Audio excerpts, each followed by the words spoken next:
Avui parlarem de com una tasca que a priori pot semblar destinada al fracàs pot salvar-se gràcies a la física quàntica. Imaginem que ens encarreguen fer un gran espectacle de focs artificials. Demanem tots els petards necessaris, però quan ens els entreguen ens diuen que, degut a un problema amb la distribuïdora, aproximadament la meitat dels explosius són defectuosos. No hi ha pressupost per comprar-ne més, així que hem de trobar la manera de comprovar quins dels focs funcionen. La manera més barroera consistiria en activar-los, però aleshores hauríem gastat tots els no defectuosos abans de l'espectacle. Hauríem de donar-nos per vençuts i cancel·lar un esdeveniment de tal importància? O existeix alguna manera de salvar la balada? Per resoldre aquest dilema, abans necessitem entendre què és això de la superposició de la que tant parlen els quàntics. Doncs bé, la mecànica quàntica és una teoria intrínsecament estadística. És a dir, amb aquesta teoria en general, no podem predir amb total seguretat què obtindrem al realitzar un sol experiment, al contrari del que passa amb la física clàssica. L'únic que podem saber amb la teoria quàntica són les probabilitats que existeixen de que les observacions siguin unes o unes altres. Per exemple, a la física clàssica, la que utilitzem per descriure el món que ens envolta, ens diria: si deixem caure una pedra des de dalt d'una torre de 5 metres d'alçada, arribarà al terra amb una energia potencial de 5 joules. Llavors fem l'experiment diverses vegades i, efectivament, obtenim aquesta energia cada cop. En canvi, la física quàntica, la que descriu el món dels àtoms i les partícules subatòmiques, ens diria: aquest àtom té una energia de 3 electronvolts amb un mig de probabilitat, una energia de 5 electronvolts amb un quart de probabilitat i una energia de 7 electronvolts amb un altre quart. Utilitzant l'argot científic, diem que l'energia de l'àtom està en superposició entre aquests 3 estats possibles. Imaginem que disposem de moltes còpies idèntiques del mateix àtom i mesurem l'energia de cadascuna d'elles. El que succeirà és que cada experiment ens donarà un resultat aleatori. No podrem dir amb seguretat quina d'aquestes 3 energies possibles obtindrem en cadascuna de les repeticions. No obstant, el que sí que podem dir és el que obtindrem globalment al realitzar el mateix experiment moltes vegades. Aproximadament la meitat de les vegades veurem l'àtom amb energia de 3 electronvolts, aproximadament un quart de la seva energia serà de 5 electronvolts i els àtoms restants tindran una energia de 7 electronvolts. Cal matitzar que aquestes probabilitats que prediu la física quàntica no sorgeixen perquè nosaltres mateixos desconeguem part de la informació, com per exemple quan llancem una moneda i no coneixem la infinitud de variables que poden provocar que obtinguem cara o creu, perquè simplement diem que hi ha un mig de probabilitat per cada escenari. En aquest cas, les probabilitats són realment la pròpia descripció de la realitat. Encara que sabéssim tota la informació de l'univers, seguirien estant allà. Simplement, abans de mesurar, les quantitats observables dels sistemes estan indeterminades. En el nostre cas anterior, l'energia no està definida fins que no es realitza la mesura. Just en el moment en què decidim mesurar-la, l'àtom espontàniament adquireix una de les 3 possibilitats, de manera que a partir d'aquest moment l'energia sí que passa a estar definida.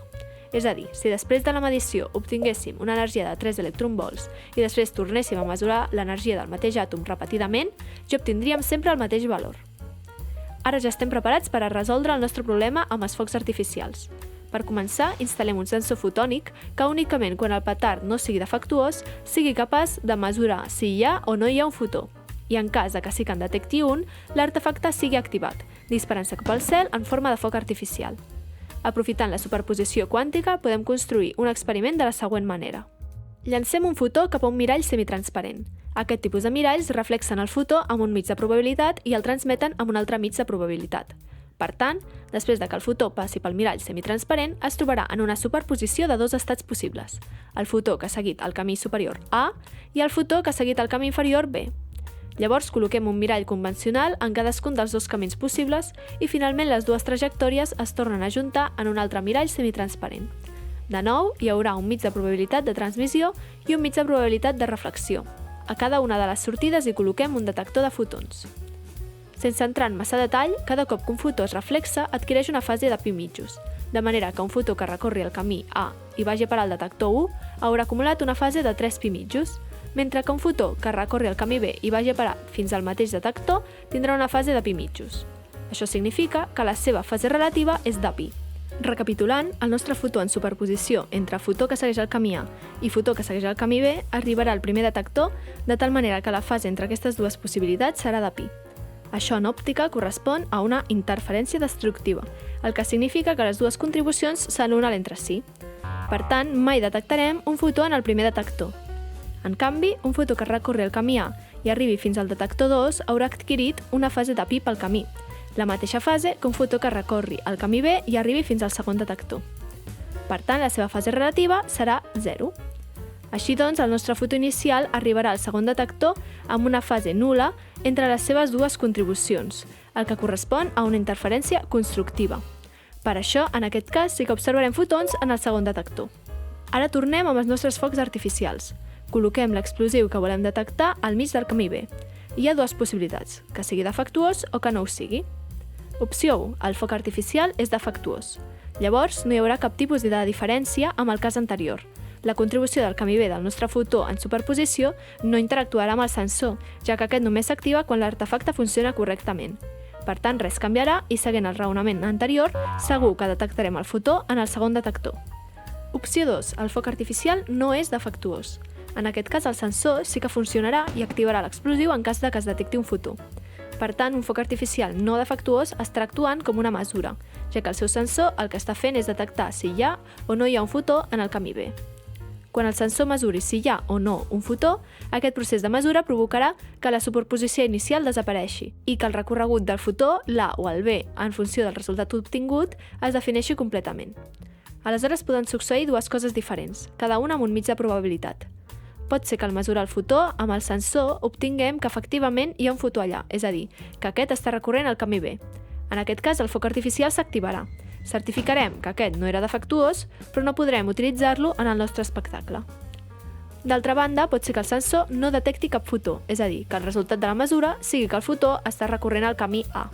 En aquest cas, el foc artificial no esclatarà, ja que aquest es troba enmig del camí oposat.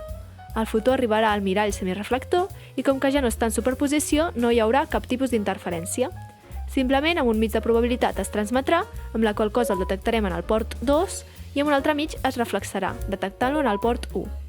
Aquest és el punt clau. En el segon cas, amb un mig de probabilitat, detectarem el fotó en el detector número 1, cosa que hem vist que era impossible quan el foc artificial era defectuós. Això ens dona una mica d'esperança pel nostre espectacle. Farem aquest experiment per a tots els explosius. La meitat dels que funcionen correctament s'encendran i els perdrem, però podem estar segurs que cada cop que rebem un fotó en el detector 1 estarem davant d'un foc artificial no defectuós. Això ens permetrà separar en promig un quart dels artefactes que funcionen bé.